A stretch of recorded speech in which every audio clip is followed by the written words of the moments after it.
Hello, hello, welcome. Thank you so much for your time and energy today and joining me here on my personal YouTube channel. My name is Patricia Dawn and I am here. My desire is to share my healing journey from the disease of addiction, walking the red road of recovery, and bringing forward the medicine wheel and those teachings to share that others may join me as well on the red road of sacred sobriety and clean and free from the burden of self and the disease of addiction. Thank you so much again for sharing your moment with me and this time today. I'm really happy to be here. It took me a while to get back to the channel. I'm very much wanting to commit to the good work that serves the people, and especially for those who are suffering today and for those families who have loved ones that are being held hostage in the epidemic of the fentanyl crisis, and those who have lost family members. I offer you my prayers and my sincere condolences. It's difficult. It's so difficult today in the world of drug addiction, of addiction in general. And so I just want to acknowledge that this isn't a light topic, and I'm very aware of that. And I have taken some time because I was struggling in my own addiction, and meaning that in recovery, not every day is easy. In recovery, there's work to do for me to keep this disease arrested, especially from my mind, and being able to walk in a good way, to seek a spiritually aligned life on the red road, that I may be able to serve the people and be of goodwill, and to know that anything's possible. Anything's possible when I'm really true to my journey, to myself, and to the 12-step program. So in this video today, I wanted to talk about intimacy. It's an experience I've recently learned, but years ago, I was a part of a workshop, and during the workshop, it was around creating diverse dialogue, being able, to speak with those that we've just met, or people from other cultures, or to have dialogue over diversity. And so as the workshop started, I ended up having an anxiety attack and fell to the floor, went to the bathroom, was crying really hard.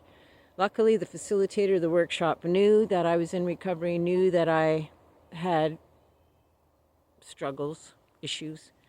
And when I got to meet with him, he talked to me about what we were doing in the workshop, and part of being able to have dialogue, diverse dialogue, was to be able to be intimate, to be intimately connected within the moment, to hold a space for the differences and the similarities of each person, having this dialogue and having a deeper dialogue, so that there is, the potential of healing, understanding, and both people being equally and mutually respected and mutually benefiting.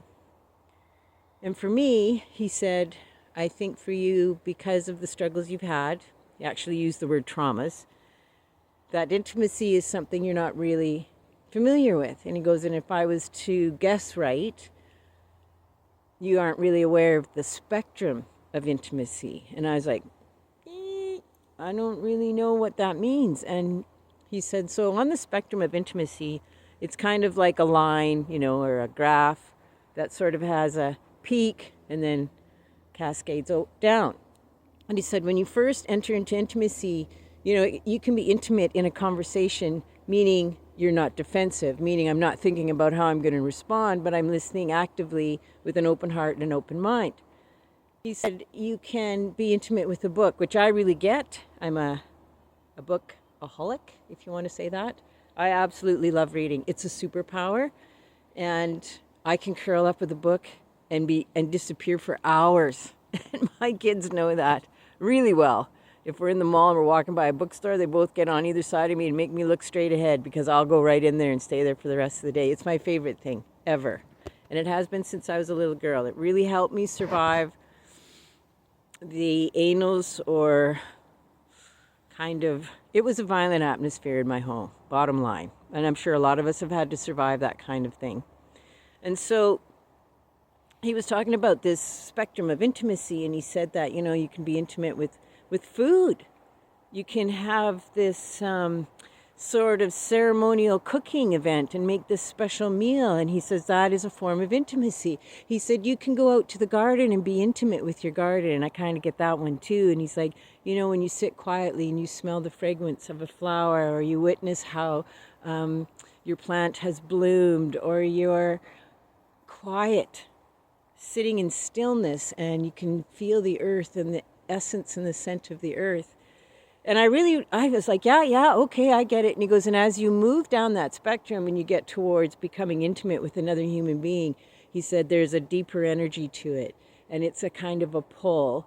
And it can almost feel, I want to use the word magical. He used the word addictive, or like when you're excited for Christmas when you're a little kid. And he said, as you move into that closer connection and you become more deeper and deeper in your connection to each other and sharing from that heart space, the intimacy is the essence of that. It's the vulnerability. It's the opening up and receiving. It's the integrating into the oneness of unity. And he goes, and I think for you, you've responded to it through addiction. And so it's more of a physical act. And I looked at him and I felt the grief of the understanding, because I did not know that depth of intimacy. I wouldn't ever be intimate to that level, because that style of vulnerability always got me in trouble. I always got hurt. Whenever I opened up or trusted, I always got hurt by the adults particularly by the adults that were supposed to be looking after me or be my guardians or my mentors.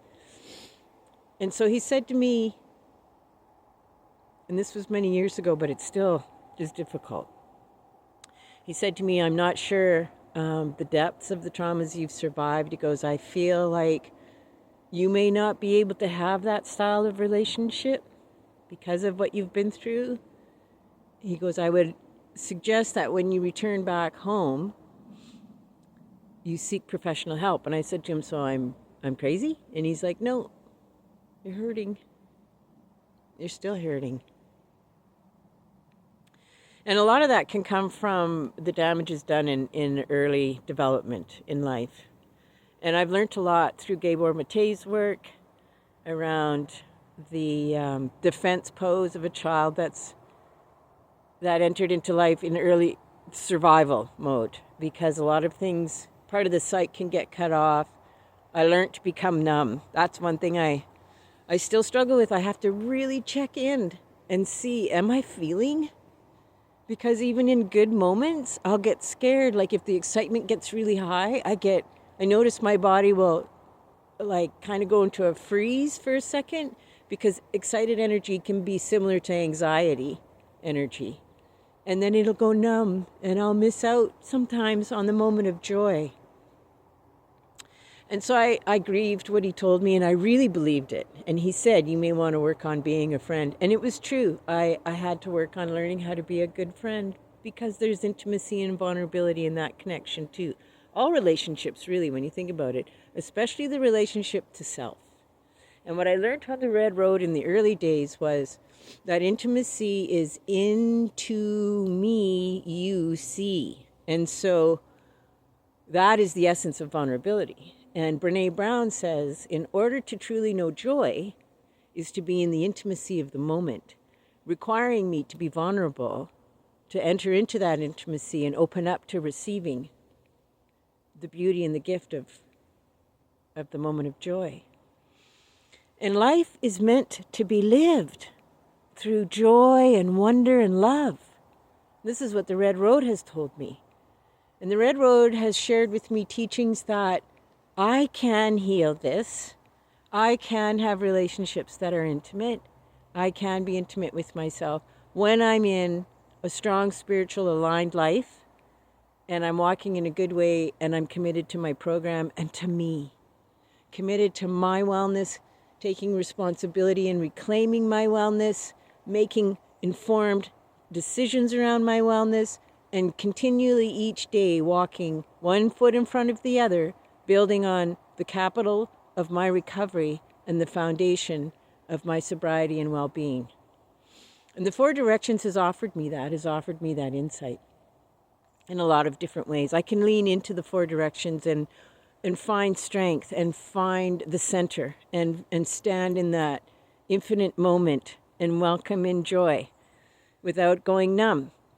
And I'm still working on it. There's days, I'll only last so long, but it's all contingent on how well I've been committed to my recovery and the walk on the red road. And I'm not alone. I have community, and I have a sisterhood, and I have relatives, and I have many people that love me dearly. So the courage and the strength to want to know this is possible because of those who surround me now, and those who I walk alongside, and those who have gone before me. And so one of my sons asked me one day, just a few weeks ago, and this is what prompted me for the video, to give him a ride into town. And well, first he texted and said, "Hey Mom, what are you doing?" And I got all excited because for a moment I thought he actually wanted to spend time with me. Hi. Hey.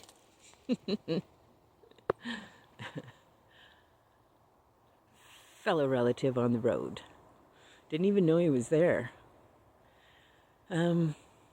So yeah, he texted me and said, "Hey Mom, what are you doing today?" And I got pretty excited because he's a grown man, and it's not very often he wants to come and see his mom. He's got lots to do, and so I was like, "I'm here. Like, what can I do, son? I'd love to see you."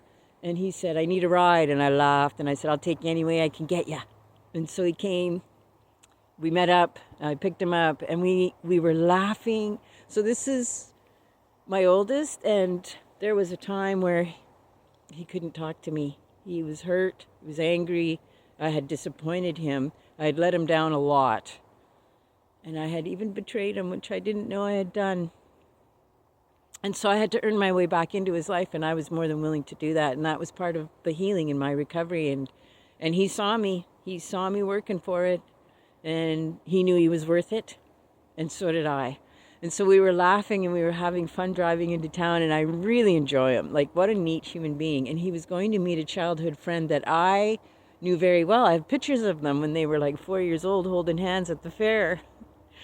And so we were having lunch together, and the laughter was incredible. And his friend is doing amazing in his life. And the two of them had this beautiful spark between them. Like it had never changed. And it was like they were brothers. And I could see my boy shining, and I was in that moment, and I was aware of the moment, and I could feel my emotions in that moment, and I checked into my body, and I was full. My heart was so full because they were sharing happy memories, and I was a part of them. And I had always questioned myself as a parent, especially because I'm a recovering addict, and I saw in that moment that I had done my best, and my best had shown up. There were times my boy had joy in his childhood, and I had always wondered. I was uncertain. And I left to give them their privacy, and I was sitting in the car. And I had all this liquid emotion show up behind my eyes. And I knew it was joy. And I knew I had been open enough to experience it, to celebrate it, and to welcome it in. I had done it, right? I had grown enough and been brave enough to do the work, to honor my healing, to find the wellness, to seek my place on the red road, and to become a mom that I really want to be, one who's present and in the room and can feel the joy shared in that beautiful moment. And so I wanted to offer this to you today, each and every one of you who joined me, and I thank you for that you too can find your way, can heal those unborn parts of yourself that have yet to be seen and acknowledged and loved and cherished and integrated into your wholeness, that you too will know joy in your life, that the promise is life is meant to be celebrated. It's a gift. You're a gift.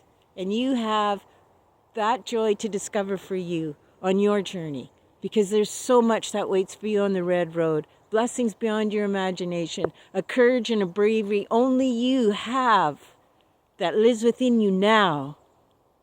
And I am so grateful to have shared this moment with you, and I thank you that you've joined me, that we've woven it together, that we are walking here today on the red road, celebrating the gift of the breath of life, the great oneness we all belong to. And so I thank you, my relatives and friends.